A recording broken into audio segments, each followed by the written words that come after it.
So anyway, Julie did an amazing introduction, but I wanted to give you a little bit of background so you can kind of see my perspective and see where I'm coming from.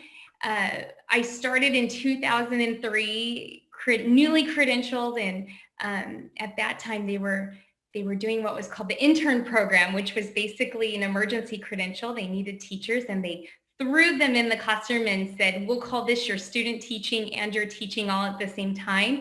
And so I started in Hacienda La Puente working with middle schoolers. And after a couple years, I realized that this is probably I'm not the best suited for middle school life. And but during that time, I learned some great strategies for de-escalation and how to handle, curse words with Mrs. Thompson written on them in the baseball field and special things like that. And I transitioned down to elementary school. And after a couple years, I moved on to becoming a teacher on assignment. And so I spent some years as a literacy TOSA, working with the lower level kids and focusing on their reading. And for the last 9 years, I've been working in the homeschool sector, as Julie said. So I support parents that homeschool. I offer curriculum choices with their kids' learning styles and the parents' teaching styles, and I really partner with the parents in the homeschool type setting. Little did we know that even though my kids have always been public school, I would have been last spring thrown into the homeschool role myself. So it all came full circle. And like Julie mentioned, my husband and I have a nonprofit that started as residential treatment center. So focusing on foster youth and high-level behaviors where these kiddos couldn't be in a regular foster home. We worked with our staff and developed a program to really implement trauma-informed care and grace-based parenting. I call it parenting even though it was staff, but these kiddos were living at the home. Grace-based parenting into our program, and so we were able to transition these kiddos from a group home into lower-level foster care.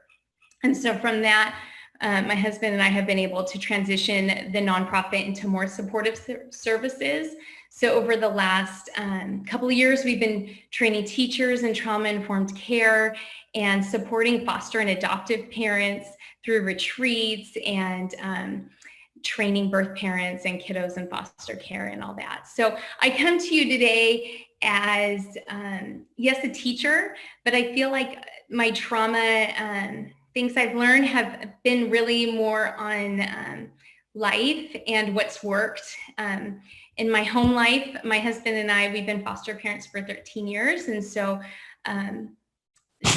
we have 5 children and through birth and adoption. And so we've kind of waded the waters of trauma. And we went into it thinking very much naively, thinking that love fixes everything. And if we can be kind enough, and if we can be gracious enough, and we can love our kids hard enough, then everything's going to be fine. And I think we realized probably after the first week that that was not true. And so we really have learned to lean into that and to really understand that trauma really does change the brain, and it changes how you see the world, and even as parents, and for you guys, educators, there can be a level of secondary trauma where their trauma has even changed the way that you see things and how you perceive the world. And so I'm very passionate about educating others in how to have grace and how to have a grace-filled classroom.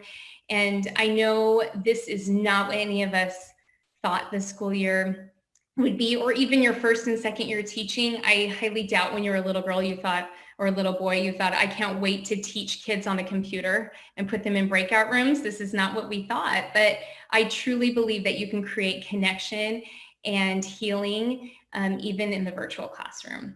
So let's go ahead and get started and talk about my objectives for this training. So the main focus of this training will be on relationships and connection with our students, how to create that within the distance learning setting. Also, I am going to touch in the physical classroom setting, because even though it feels like this will never end, it will end, and we will get back to the classroom. So I do want to talk about strategies in the classroom that work. I think it's important, though, that we first discuss complex trauma, the impact it has on the brain, and how it changes the brain. I want to talk about challenging behaviors, something that we are probably dealing with right now with our students, and I want to reconsider them using a trauma-informed lens. So we're actually going to look at behaviors such as impulsivity, anger issues, anxiety, things like that, and then we'll talk about different trauma-informed strategies. I really want you guys to learn strategies to connect those hard-to-reach students. We're going to talk a lot about universal precautions, and I think that's going to play a key role when we're talking about those hard-to-reach students. So those are our objectives for today. While we are focusing on connection and engagement, if we do have time, and I think we might, I would like to dig into regulation and responsibility as well. I think those are important things to discuss. And I have some great tools and strategies for you guys. So keep that in the back of your brain that if we don't get to it, those are also important things. At the end, I'm going to provide you with some resources, books that have really helped me and have great strategies for the classroom setting. So let's go ahead and get into it. I think that it's important that we first talk about what causes trauma. You can raise your hand or let me know. How many of you have heard of the ACEs study, the Adverse Childhood Experiences? Okay, awesome. So back in, now I understand this is hard to see, but please know I can provide you with the slide deck and I'm going to talk through it. So it is a little hard to see, but we'll discuss the main points. Typically, this is an in-person presentation and this slide is much bigger. So back in 1995, Kaiser Permanente and the CDC got together and they did what is called the Adverse Childhood Experiences Study. And so what is that? They looked at a large group of people and they looked at these people across their lifetime and they looked at what happened to them, things that happened in their lifetime, things that happened to them, things they were exposed to, things they had control over, things they didn't have control over. And they looked at how those childhood experiences impacted them over the course of a lifetime. And they looked at how it impacted their life expectancy, how it impacted their relationships, how it impacted their ability to hold a job, how it impacted their ability to learn and to have healthy friendships and relationships down the road. So what is interesting about this study was, and interesting I say in a devastating way, is they found out through this study that 61% of the population has had at least one adverse childhood experience. So what would qualify an adverse childhood experience? It's different kinds of abuse, physical abuse, sexual abuse, emotional abuse, people who've been exposed, children who are exposed to neglect, emotional neglect, physical neglect. They label some things as household dysfunction, domestic violence, loss of job, homelessness, things like that. I think in regards to domestic violence, what's interesting to note is they have found that children who live in a house that has domestic violence, meaning the abuse wasn't directly on them, but they are witnessing abuse of a primary caregiver, for example, if dad beats up mom, that they have found that as far as the brain's concerned, that the impact on the brain is the same as if the abuse was done to the child itself. So a lot of times in domestic violence situations, someone will say, well, I never hit them. I never hurt them. I would never, ever lay a hand on my child. Well, when you decided to hit their parent, you basically did. And so if we're looking at this through the lens of your students and the kiddos who are in your classroom, that's an important thing to note. So what they also found, this is kind of where it gets smaller in your screen, they found that there's a direct link to lifelong health issues. So heart issues, lung issues, shorter life expectancy. And they also found that the greater ACE score, meaning the more traumatic experiences you had, that the more impactful and the more severe the physical shorter life expectancy those things are. So for example, if I'm a person who had 4 to 5 ACEs, I would have more impact on my my brain, obviously, and then my physical state, my health, relationships, than if someone were to just have 1 ACE score. So if you're thinking in regards to your kids in your classroom, your students, 61%, right? So if we have a classroom of 30, that is about 18 kids. That's a lot of students in your classroom that have experienced 1 or more ACE score. Now, we already said that anything more than 1 is considered complex trauma. And so when you're thinking of your kiddos in your classroom, I say kiddos a lot because my brain thinks of elementary, but I'm aware that some of you teach middle school and high school. I still believe they're kiddos.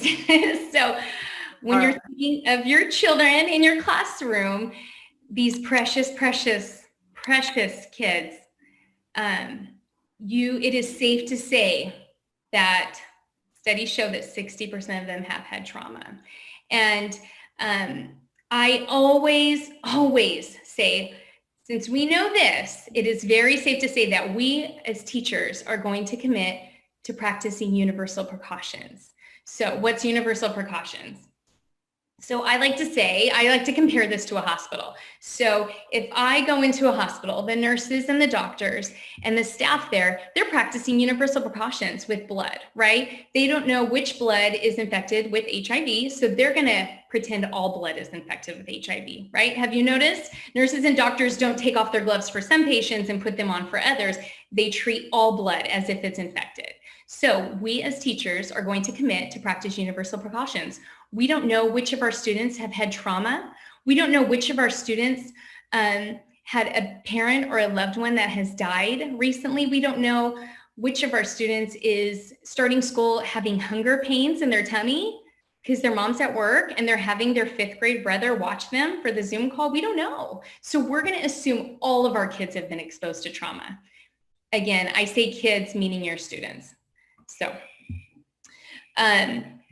I want you in your mind, whenever we're thinking about strategies, I want you to think universal precautions, because you might think, oh no, I can see inside their house. They're totally fine. They did not have anything bad happen to them. I think they're okay. We don't know. That's the thing about trauma, right? We're a bunch of wounded people walking around and you don't know. Another interesting thing about trauma is something that was highly traumatic for you might not be highly traumatic for me. And so there is no ruler or rubric in regard to trauma. We have the ACEs, which kind of give you, they kind of put a label to some traumatic experiences, but this doesn't give all the traumatic experiences. This doesn't do it. I mean, if you were involved in a horrific car accident and you almost died, and I said to you, you're fine. You're totally fine. You didn't die. You're fine. That means nothing. I was not in the car. I did not feel like I was going to die. You felt like you were going to die. And so for you, you might be paralyzed every time you have to get behind the wheel. It's not for me to say that that was trauma or not. So that's the awful thing about trauma, right? Is we don't know who has it. So we're going to practice universal precautions and assume everyone has it.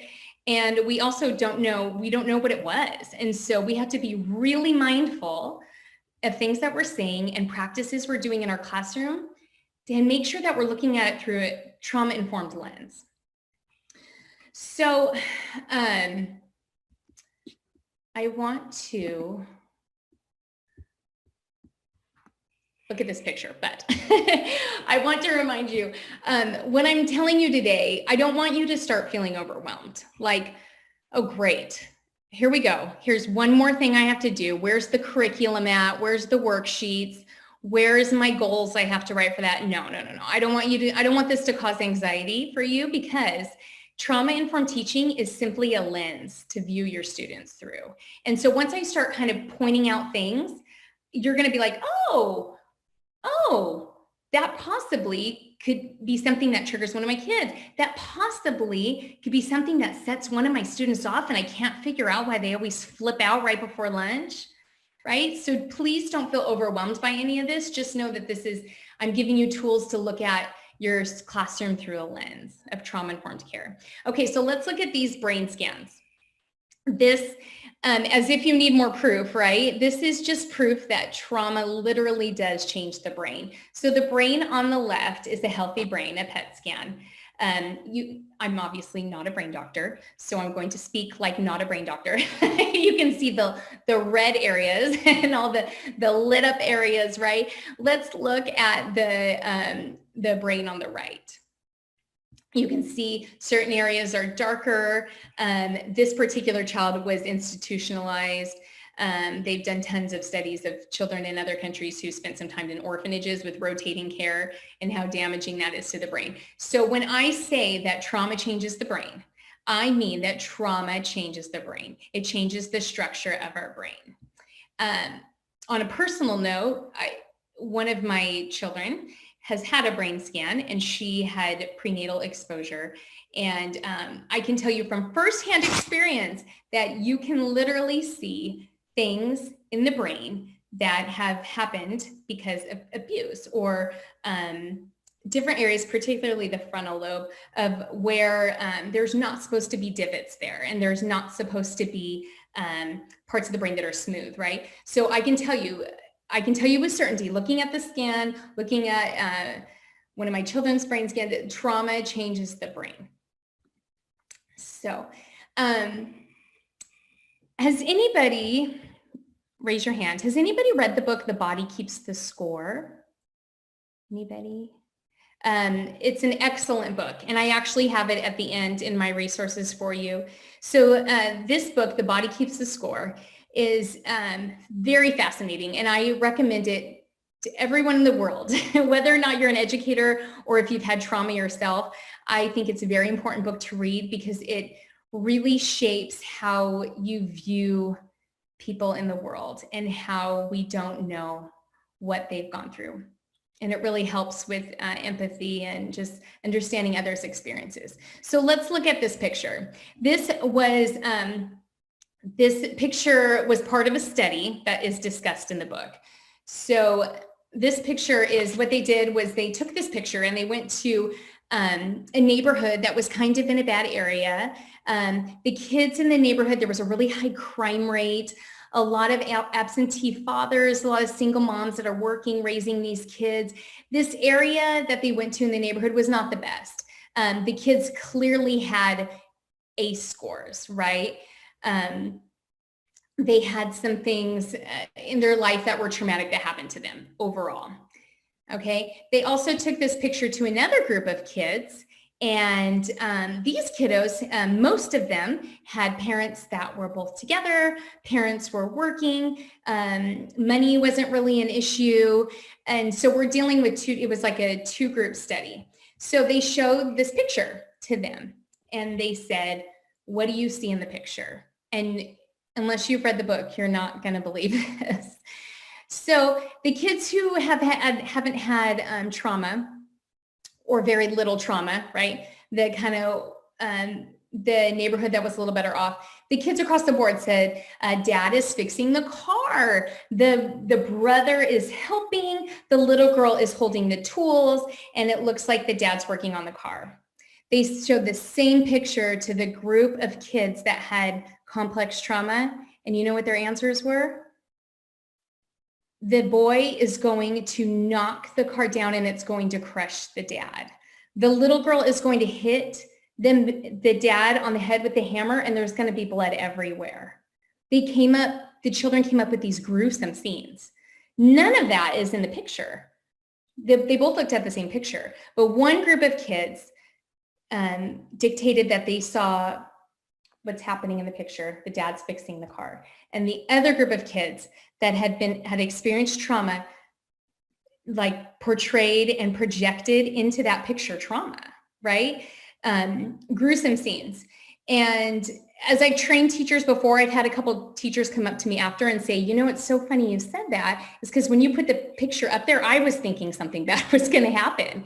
And so this is a study that just shows that the brain changes how we view the trauma, changes the brain, and it changes how we view the world. And so people who are victims and have had trauma, they project their trauma into other circumstances, things that could be completely neither positive nor negative. They could project it and see something that's negative. So as you think about your students, I want you to think of your own practices and think, I could be giving something that's completely neutral and it could be taken a completely different way because that student has experienced trauma. So let's go ahead. I think this would be a good time to break into breakout rooms. And let's kind of, excuse me, let's discuss in our breakout rooms just a couple reflections, really short, maybe 3 minutes, just some reflections on what we have learned about ACEs, what we've learned about trauma and how it changes the brain, and then how it applies maybe to our class as a whole. And then we'll kind of come back and talk about what this looks like when the kids get in our classroom. So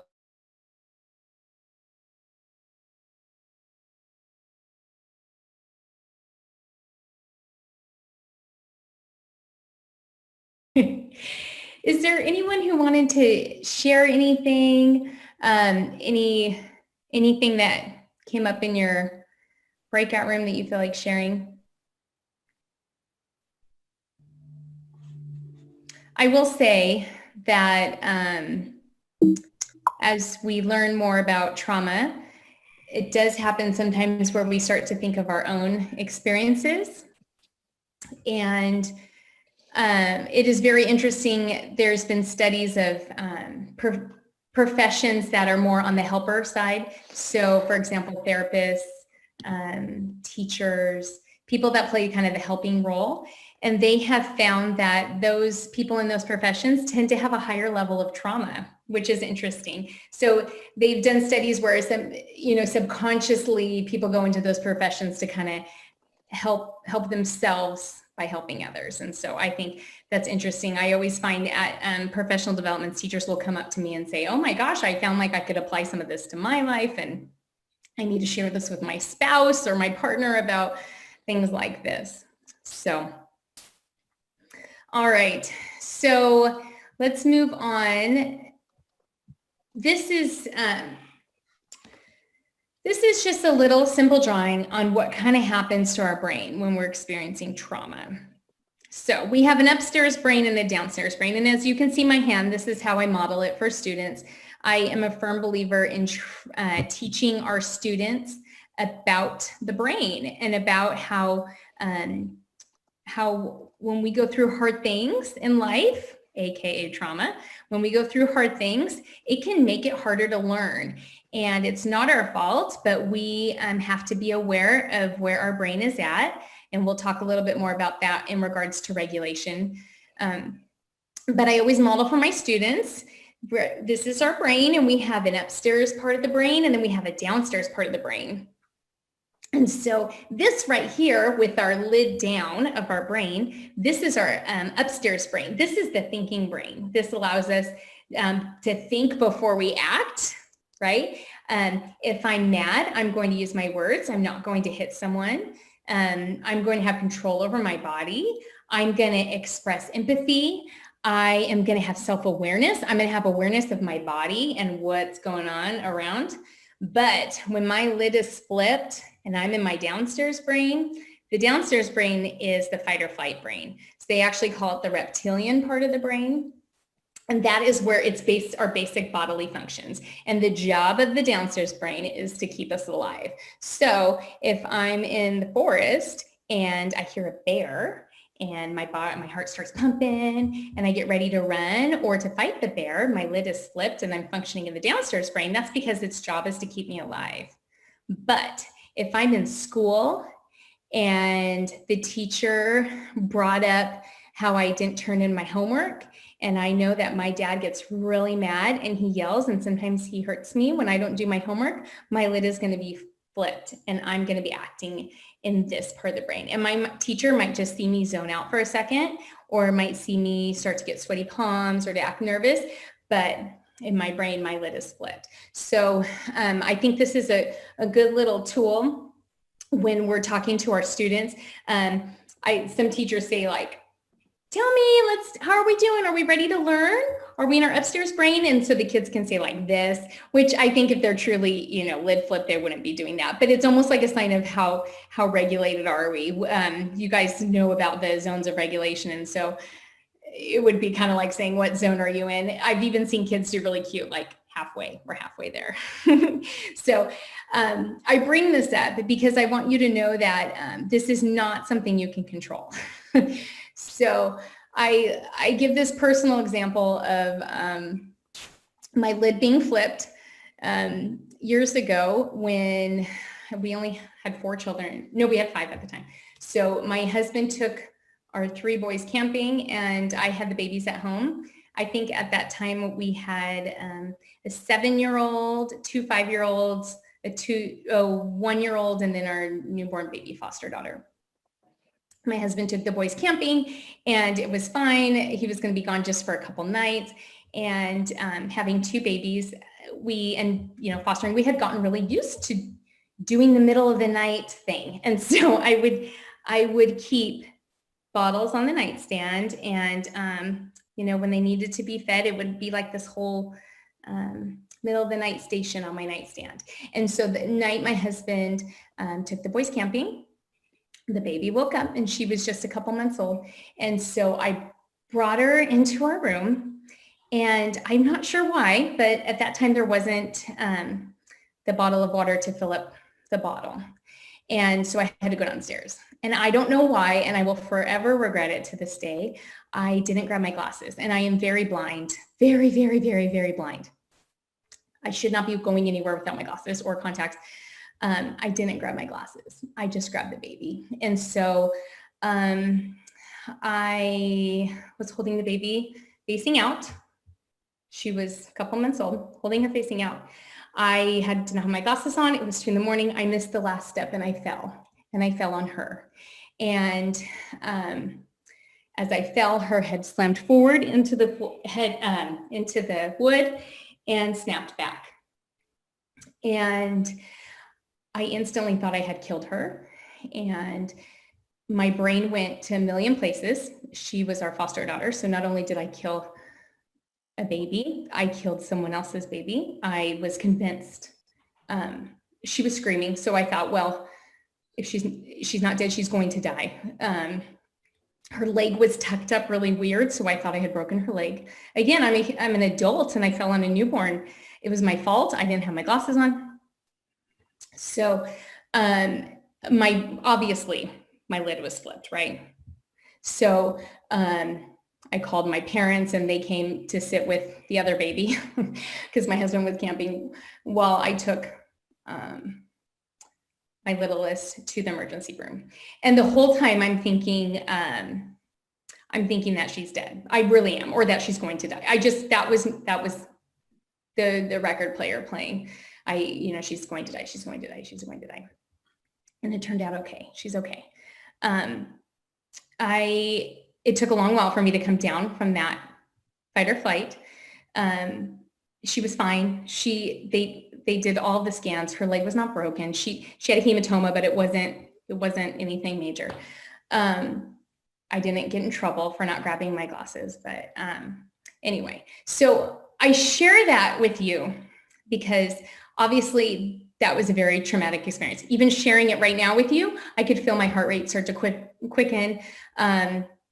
Like my voice got shaky. And she's 6 now. So this was a very long time, like 6 years ago. And I still can feel that feeling, right? So what if in that moment I was having that fight or flight, right? And then, for the next month, this is true. For the next month, it was really hard for me to go down the stairs holding a baby. I was very scared holding any of my kids up and down the stairs. I was convinced I was going to slip. I was convinced I was going to fall on them and it would not be good. So what if one of my times going down, down or up the stairs, holding our baby, what if my lid is flip, I'm feeling anxious, I'm reliving that horrific thing that happened. What if my husband was like, Michelle, I was looking at our receipts and it's not matching up and we have to go for taxes and I really need the receipt for that. We really need to sit down and have a meeting about our taxes. Would I be able to clearly talk to my husband about our taxes at that moment that I am reliving something awful that was highly traumatic? No. In fact, I probably wouldn't respond to my husband in an appropriate way. I'd be like, what are you saying? Knock it off. We'll talk later. Or I would snap at him, or I'd ignore him, right? So I like to think of that for our students, right? If they're having low-key anxiety or having a flipping of the lid moment where you're not visibly seeing it, it doesn't mean it's not happening. It can mean that it's internal, and you on the other side of the screen, or you at the front of the class, you're thinking, God, they're so out of it. They're not listening. Their eyes are glazed over. They can't focus. They're not motivated. I want you to consider that it could be that something else is going on, and that it is not because they don't want to participate. It could be something that is triggering them. I do want to talk about some things that you might already be doing in your classroom that could be triggering your students. And this is a no judgment zone, because this is a lot of things actually that I did in my time in the classroom. But now that we're looking at everything as universal precautions, and we're looking at all of it through a trauma-informed lens, we're going to examine our common practices, right? And we want to learn, and we want to do better, especially if we know that it could be affecting our students in a negative way and affecting that relationship with them. So let's talk about some things that are set up in our classroom that could possibly set off our students. I know, especially in the lower grades, it's very, very common. It's actually in part of the standards to talk about your family heritage and family timelines and family trees. So it's super common. Again, I did this when I was a teacher. Bring in a baby picture. Let's put all the baby pictures on the wall, and let's guess who the baby is. And let's see, who do you look like? Is that your mom? Do you look like your dad? Okay. And it seems like a very harmless activity you do that meets one of the standards. In fact, it could even be in your curriculum to do this as an extension activity. And I can tell you as a parent from firsthand experience, but I can also tell you as someone who is knowledgeable about children who possibly are not growing up with their birth families, it can be a very, very triggering thing for a child. Not only might they not have access to family or baby pictures, seeing their baby picture might be a very triggering thing, because at the time of that baby picture, they might have been living with someone they are not currently living with. Family trees kind of signify that that the family's intact, right? That I think a family tree is a very typical family, and that can be really messy for a child who doesn't live with their birth parents, a child who's been adopted. It can be very, very, very triggering. So you might think this is a great, cute activity. It looks awesome on the bulletin board for back to school night. This is something that can set your students into a tailspin.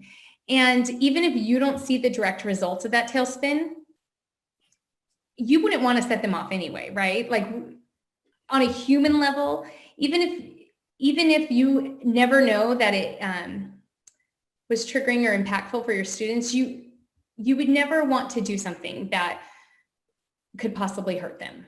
Do you know what I'm saying? And so that's where I think universal precaution comes in. We don't know who, so we're going to assume it's everybody. For my teachers that teach the older kiddos, some reading materials, in fact, some required reading materials can be really triggering for kids. Some novels, To Kill a Mockingbird, it discusses child abuse.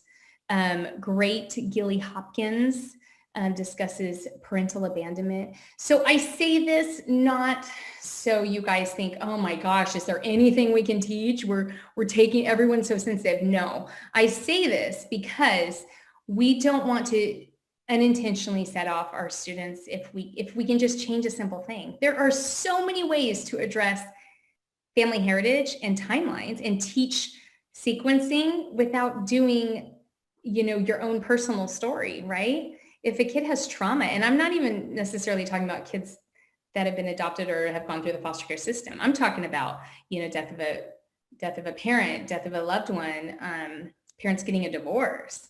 I mean, that right there in their timeline, that's part of their story, and that might be incredibly triggering. I'm not saying to eliminate these. I'm saying give them an alternate option. So instead of a timeline of your life, you could do a timeline of your life or a timeline of someone's life that you admire.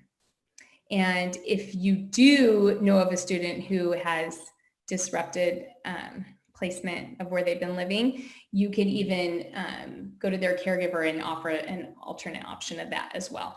And coming from, putting my teacher hat and training hat aside as an adoptive parent, I can't tell you that that would be deeply meaningful if a teacher offered an alternate to that.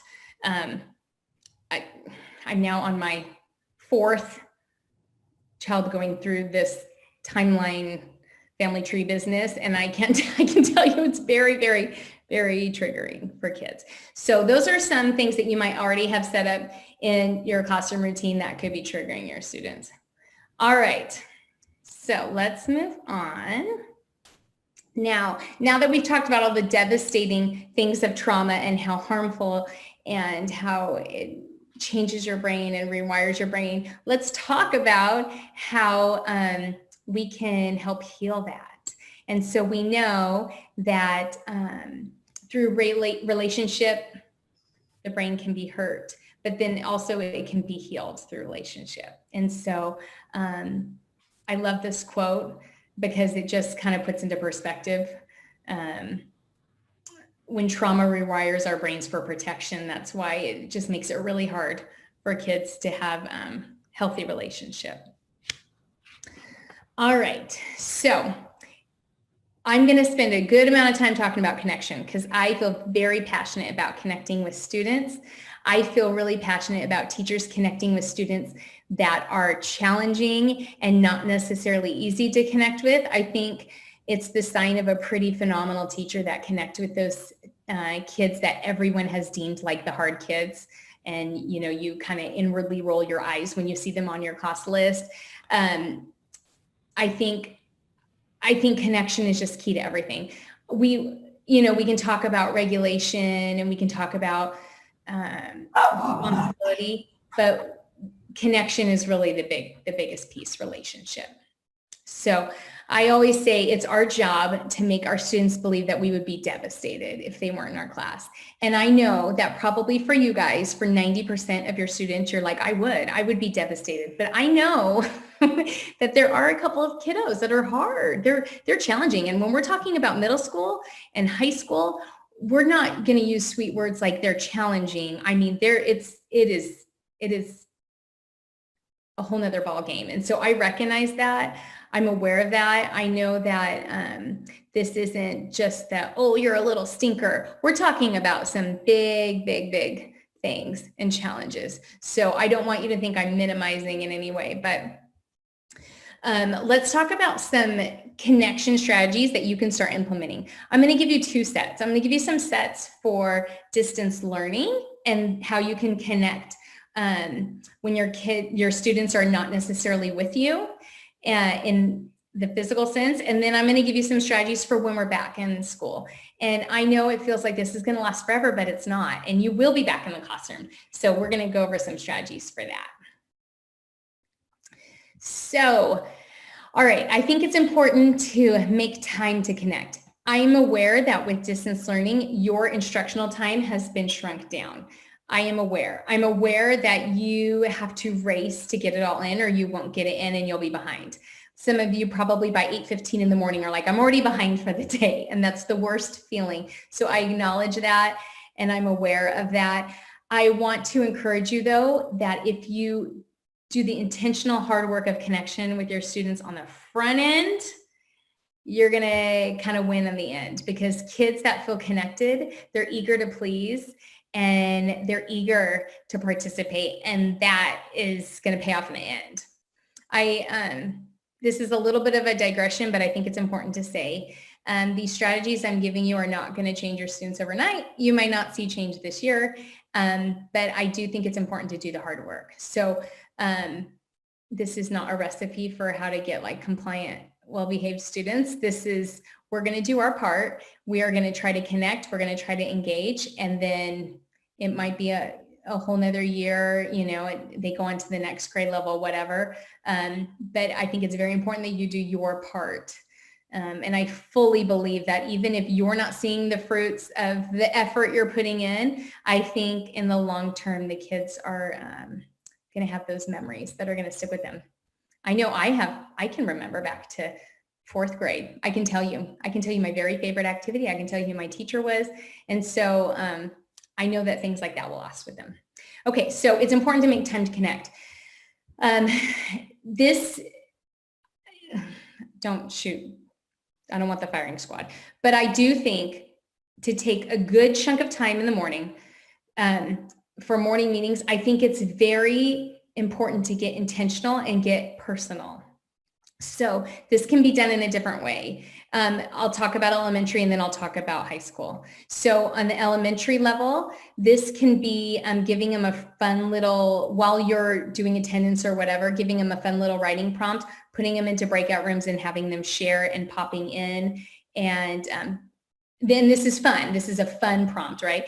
And having them share and then you popping in and saying something silly and engaging with. That's what I'm talking about. For example, one teacher, I love how she does this, the first 20 minutes, and you might think we don't have time for that, but you do. The first 20 minutes of the day, for the first 5 of it, she plays music. She plays 2 songs. And while those 2 songs are playing, she's doing a writing prompt, but a silly one. Would you rather swim in a swimming pool of Jell-O or of popcorn? And the kids get to write it out. And then they go into breakout rooms and then they say their reasons. And then the teacher engages with them. And you might think, what a waste of time. This is crazy. I'm telling you, those engagements, and I know you have a ton of students, but if you are intentional about which students you call on and which students you engage with, and you are very clear that you're not calling on the same ones, then you can get through them and they can each feel heard and noticed. At the high school level, I can give you a perfect example. My husband teaches high school, and he does with his high schoolers, he's a PE teacher. He does every day he picks 5 different students out of his class.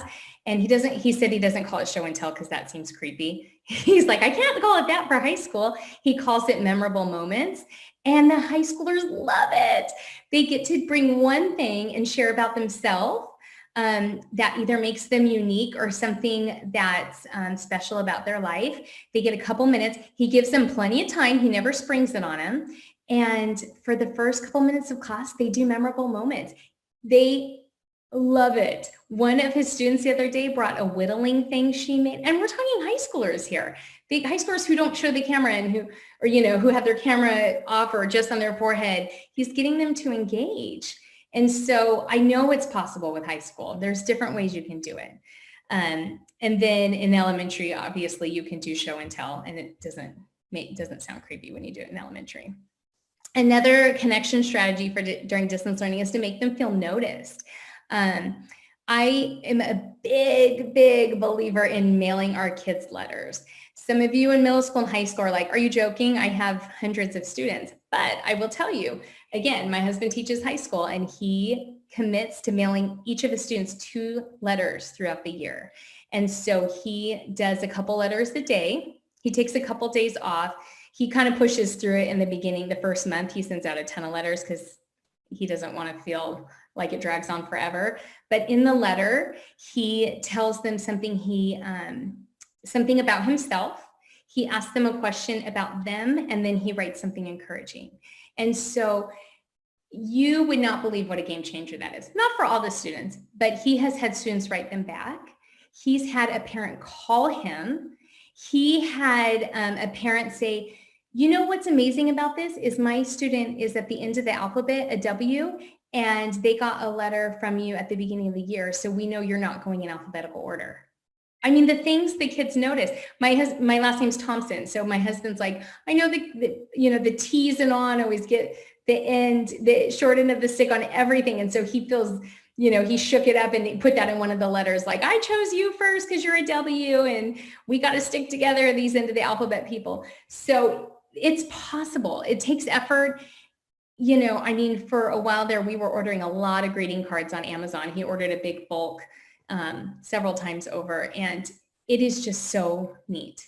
And it just helps them to feel noticed, right? That they're not just a little square in the side of the computer. I love giving kids nicknames, kind nicknames. This goes over a little better in elementary. So I'm talking more to my elementary teachers here. Handsome Henry, magnificent Maddie. I think it's so fun, and the kids just get a kick out of it, especially if you kind of stick with it. Oh, magnificent Maddie, do you have something to share? Handsome Henry, do you want to go? It seems really silly, but just something to help the kids feel that they're a little special. I love having inside jokes with students. It just creates this little string of connection.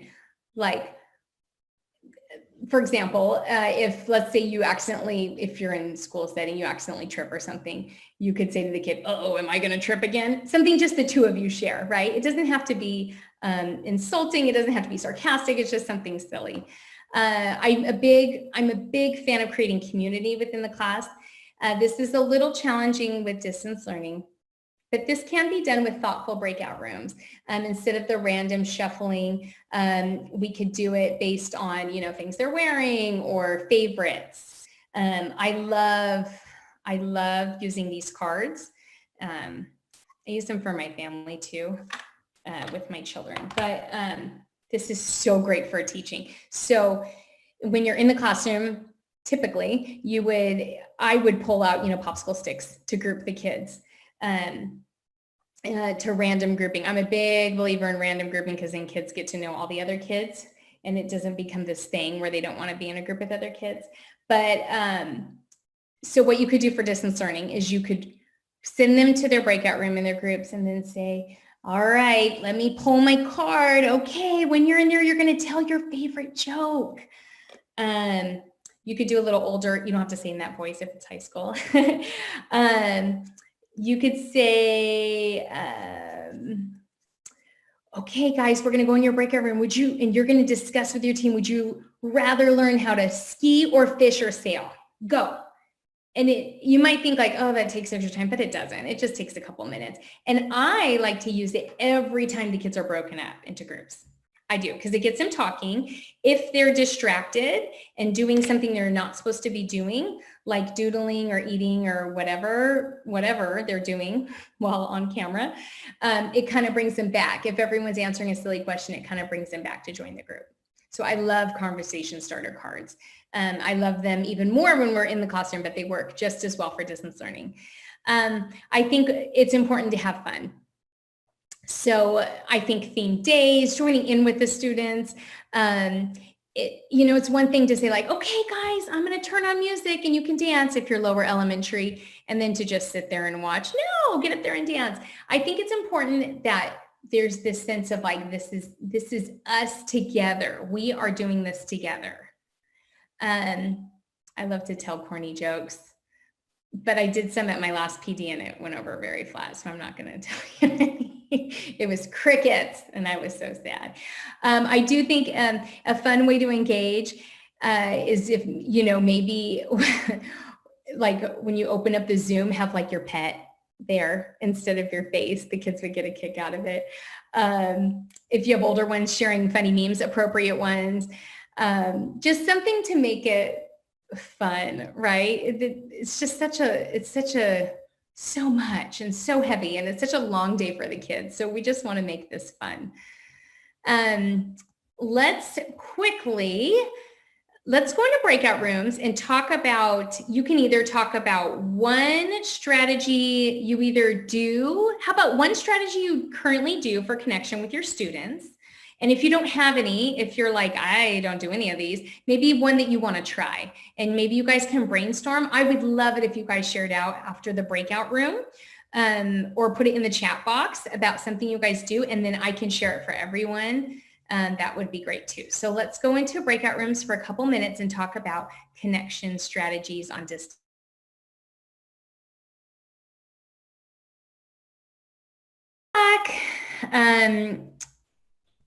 I wanted to mention something that was in the chat box that I was going to talk about later because it's such a big component is to be mindful of our own triggers. So we as teachers, we all have these triggers that set us off, and it's different things. And we have to be really mindful and cognizant of what sets us off, because we could be the reason, right, that the student's not able to engage, and we have to take ownership of that. It's very easy to say like, well, they're not doing that, but we have to be really mindful of our own triggers. Yeah, that's it. That's a biggie. That's a really biggie. Did anyone want to share out what they discussed? I'll share. This is another Michelle in the training. We were talking about sending out like postcards to our students. So last year, when the schools closed, I was teaching third grade last year, and now I'm teaching TK. I decided to send out a postcard to my students about a month in of our school closures, especially since when our schools closed, we thought we were coming back in 2 weeks. So we're just like, it'll be fine. See you in 2 weeks. So when we told students that, we weren't coming back, they were, very upset. So I took the time and I sent out postcards, just, checking in with them, something I'm proud of them, and just letting them know that I was thinking about them. And I got a lot of messages from parents or from students that they felt so special, and they felt, some sense of normalcy, and they knew I cared. So that's my goal. This year is to, send those postcards again to my younger students, my TK students, and just having parents reading it to them, and maybe sending something back to the school or something like that. So we thought something just to make them feel connected and know that we are thinking about them is really important. I love that. I love that. That makes me actually kind of emotional. Thank you so much for sharing that. That's so special and so important. They're going to remember that. Yeah. And thank you for when you shared, you reminded me that, how meaningful that was for my students. So it's a good reminder to keep doing those things that make our students feel seen during this time. So thank you for the tips. Thank you for what you're already doing. Does anyone else have anything? I think what we were talking about in our breakout room was how, as of right now, like we need to keep warmth tangible. And Nick and Linda and I think it was Melissa was saying that just by greeting each child by their name as they enter the room versus, hi, let's get started. Like just saying their name goes a long way right now. Because typically in person, we would be walking down the line in the morning, right? This is something we would organically be doing. Good morning. I'm so glad you're here today.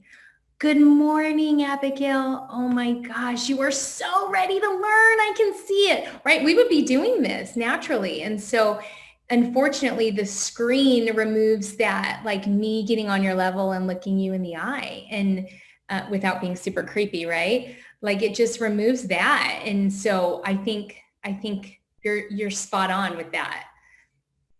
The warmth, right? Okay, so in this next part, I'm gonna pick up the pace a little bit because this is in classroom strategies, but I wanna make sure to be able to allow time for questions. And I do wanna talk a little bit about regulation and, if we can, teacher triggers. All right. So here's some in the classroom strategies. Some of these you could tweak to do distance learning, but these are some things I love to do in the classroom.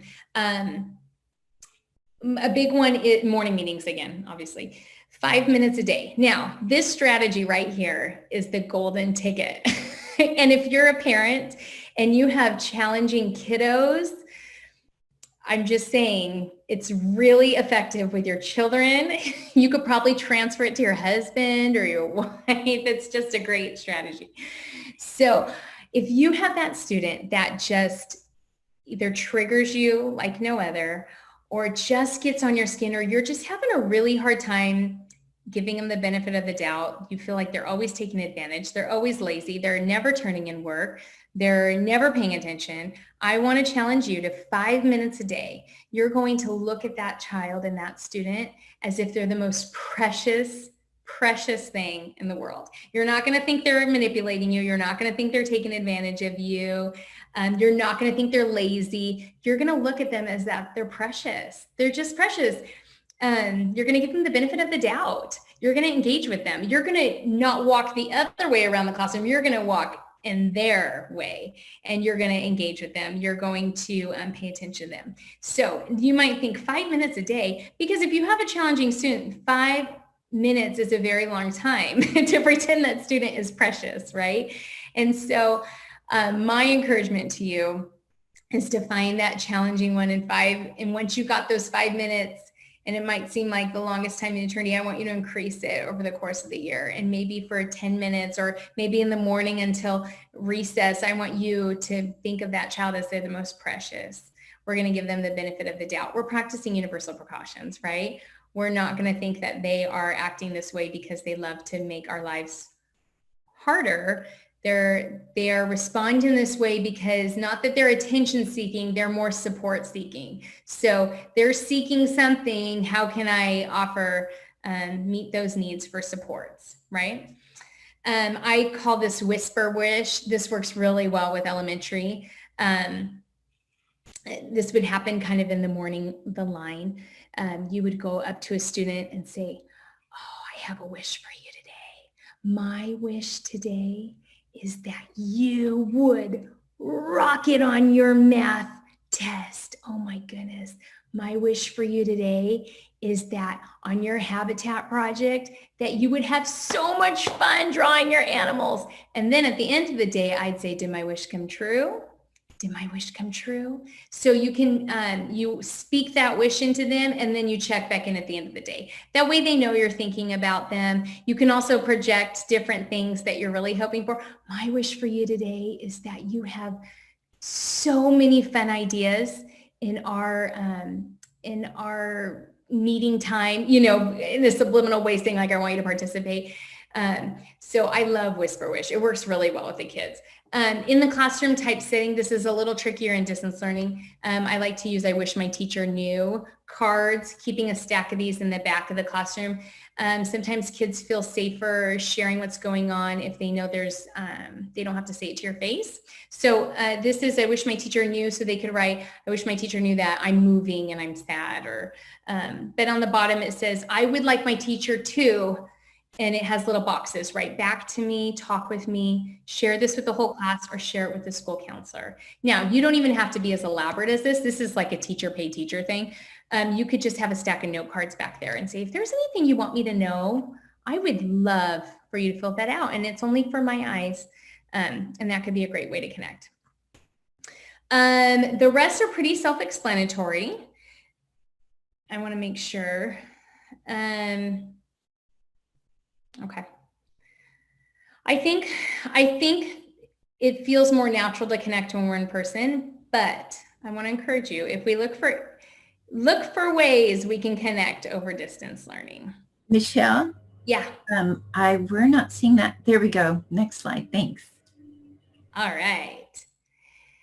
Okay. So let's talk briefly about responsibility. So we have the 3 pillars, right? We have relationship and engagement, and then we have responsibility, and then we have regulation. So I think it's important to develop in our students a sense of responsibility. And as educators, I think, especially those of us who've been teaching a long time, which is not you guys, but our brain instantly goes to classroom management, right? Like, how are we going to handle misbehaving students? How are we going to hold kids accountable? But if we're developing within them this feeling of value and self-worth, then that kind of handles a lot of the classroom management issues, especially if they feel connected and engaged to their teachers, right? Because kids who love their teachers want to please them and they want to perform for the teacher. So it all kind of is woven in together. Now this right here, the ideal response, I have to be honest with you, this is actually something I teach in my connected parenting classes. But it's perfect for teaching, or it's a connected way to handle behaviors that are not ideal and not behaviors we want. So it's the ideal response. It's immediate. Negative behavior should be dealt with immediately, ideally within 3 to 5 seconds. I know that's challenging on distance learning. I'm not minimizing that at all. But I do think it's important in a non-shaming way, in a non-embarrassing way to handle the behavior. And I would love if you guys have any strategies you've been using to put that in the chat box, whether or not bringing the child into their own breakout room to talk to them or things like that, how you handle the immediate response. Also directly addressing the child. This would be more in person when you're back in class. So we're going to be in close proximity. We're not going to be in an imposing stance. We're not going to be looking down at the child.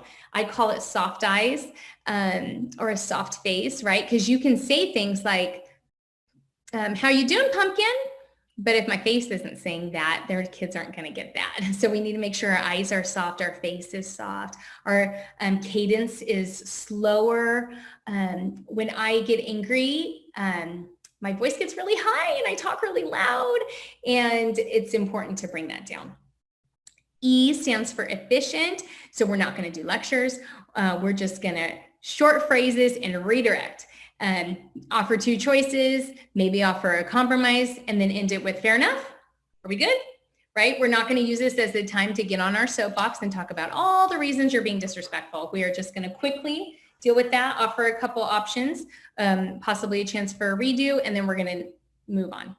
Action-based, that's the redo. Redos are really important. We're trying to retrain the brain to make better choices. So if we're in the classroom and the child is always tipping back in their chair, and you don't want them to fall, but it's kind of their habit. Now they tip back in their chair. This is all they do. You're going to allow them a chance to redo instead of, okay, you're tipping in your chair again. Here's your punitive punishment. No, we're going to allow them a chance to redo. And then every time, then they're retraining their brain to put their chair correctly. I know I took a very simple behavior problem, and I know some of you are dealing with very large behavior problems. I don't want you to think I'm simplifying it, or I don't want you to think that I'm minimizing any of your challenging students. I was just giving you an example on a simple level. And then level that behavior. We are not going to drop an atomic bomb on something that's not a big deal. So talking about teacher triggers, sometimes teachers get really worked up on some things that set them off. For example, some teachers have a really big thing with respect. And so if students are appearing, roll their eyes or slow to obey, showing signs of disrespect, it can make teachers flip their lid, right? And then the teacher is like this, functioning like this. So we're going to make sure that we are leveled at that behavior. And if it's not a huge offense, we're not going to treat it like a huge offense. Okay, I hate to say it because sometimes they get a little pushback. I don't like clip charts at all. I think they can be very punitive. I think the student spends a whole day clipping up, clipping down, clipping up, clipping down. I don't think they work, but I know they're very common practice.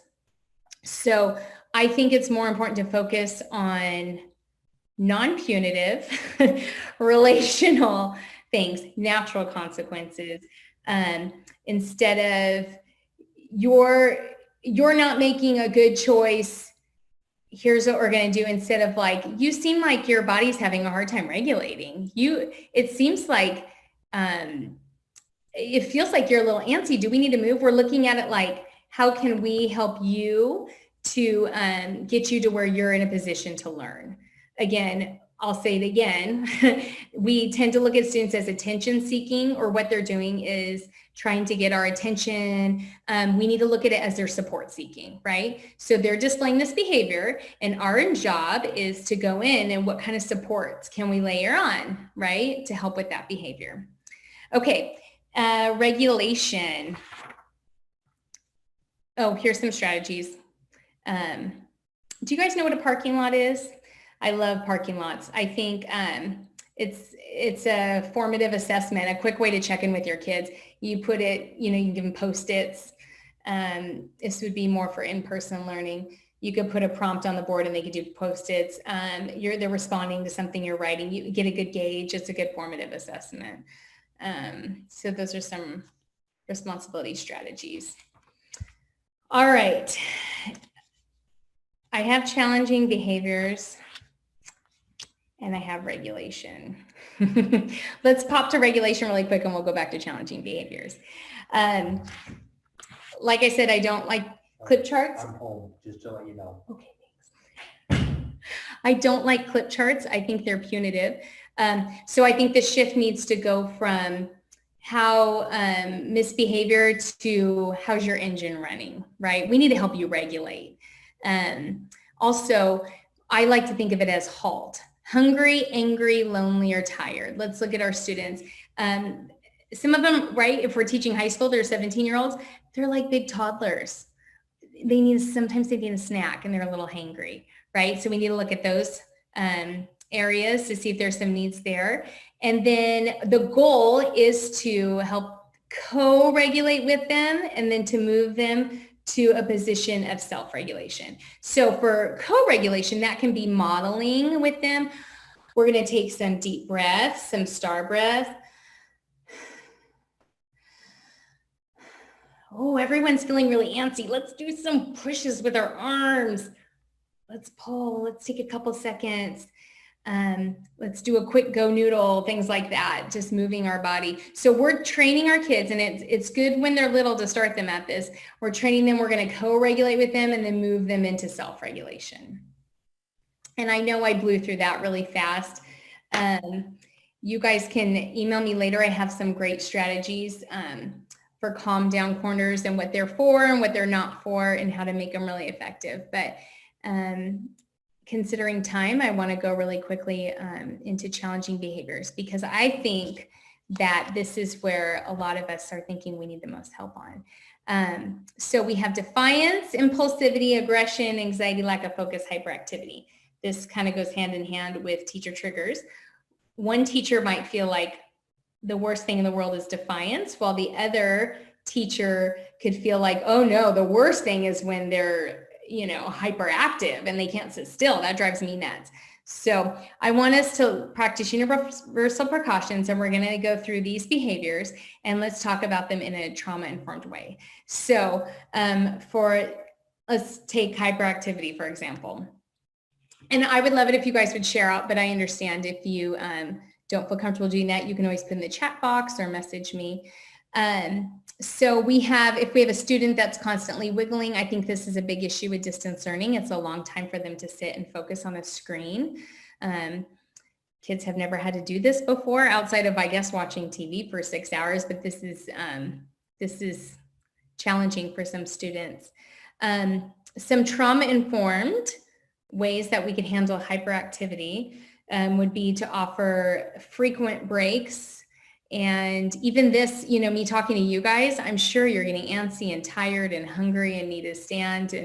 And this is only after an hour and a half, our little ones are sitting in these classes for 6 hours a day. That's a long time.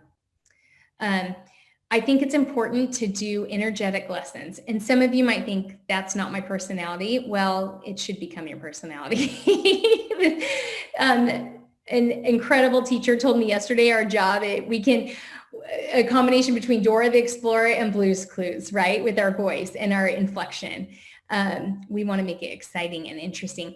It doesn't matter if it's embarrassing. Who cares? Who cares? So I know that's easier said than done for some of our personalities, but I think it's important, right?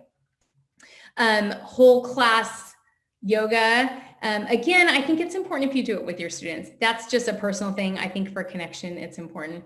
And then if we're doing like in classroom stuff, we can do, flexible seating, things like that. I also have some other in classroom tips. I use weighted pencils a lot for my children You can go buy them on Amazon. You can stack the weights. They're really good at helping with sensory issues and helping to ground the kids. I personally, maybe I do this myself. This is a weighted lap pad. So these are great, like tools in the classroom. Obviously, your students most likely wouldn't have them unless their parents were really into sensory issues, but you could get creative with distance learning and tell everyone to go find something heavy and hold it on your lap. It's really helpful. It helps with grounding and helps with focus. All right, so while we're talking about focus, let's talk about lack of focus. If kids seem to space out, which I'm sure that's probably the biggest, one of the biggest challenge right now, spacing out. You can tackle that by breaking up lessons, personalizing the lessons, putting their name in it, limiting busy work, and dare I say, eliminating homework. I know, but when kids have been staring at a screen, it's really hard for them to do, 30 minutes of Khan Academy. I'm just saying. Or giving them something tangible. If you are going to do homework, giving them something tangible, like writing, things that don't involve the screen, right? Create interest-driven lessons and asking a lot of questions. Okay, let's talk about, how about anxiety? A lot of kids are coping with anxiety. A lot of kids right now have parents that are feeling really anxious. And so things that can help with that are very predictable routines. I'm sure you guys all have that, where in the morning we do this and after recess we do this. I think for kids with anxiety, that's very helpful. Also for adults, we like to know what's happening and when things are predictable. Offering choices, doing mindfulness things, that can help. Defiance. You're not going to like my answer for this one, but to handle really, really, really tricky defiant children, it's connection and relationship. And honestly, I could say connection and relationship would help with all of this. That's why I chose this training to focus mainly on connection and engagement. And aggression and defiance, those are more things that we would see in the classroom. Setting, except for defiance, you might have some kiddos that are not participating. Okay, in the essence of being mindful of your time, I do have this is regulation strategies. I can share this with you later. These are some things these are a little more geared to being in the classroom, but also go along the lines of regulation. As we close our time out, I wanted to just throw a couple last reminders in there. I think being mandated reporters, we are having eyes on our kids all the time when we see them in person. And I know distance learning has made it very challenging that we have a kind of window into their home life. We're probably seeing things we shouldn't be seeing, things that, could make you blush. I don't know. But I think it's very, very important to be mindful of, keeping our ears up for students that could be hurting or be being heard. I think as mandated reporters, we always need to be mindful of that. And then to document that, what we're seeing, and to tell our administration. I do, like I said, my lens is a little bit foster care and adoption. I do think you need to be mindful of those students you may have in your classroom that have been in foster care or adopted. Disruption in routine tends to trigger those students. And so if you have students that you are aware of those situations, they might need some extra connection and then more communication with their caregiver, because they might be spinning out at home through this distance learning. I think practicing self-care is important, and then also changing your perspective. Please remember, it's not going to last forever. It feels like it is, but it won't. It will just be these crazy things. When you've been teaching for 20 and 30 years, you'll look back and say, I can't believe I spent my first couple years in distance learning. So maybe we'll laugh, but it's not funny. So maybe we won't. I wanted to let you know that I created a Padlet of the books that I talked about. They're pretty awesome. If you could only purchase one, I usually give it out at my trainings, but I can't, I would recommend to purchase this one. This is a little quick guide to creating a trauma-sensitive classroom. So if you don't want to purchase any books, if the thought of reading a book is super overwhelming, this is on the Padlet. Just get this. And this basically condenses everything into this.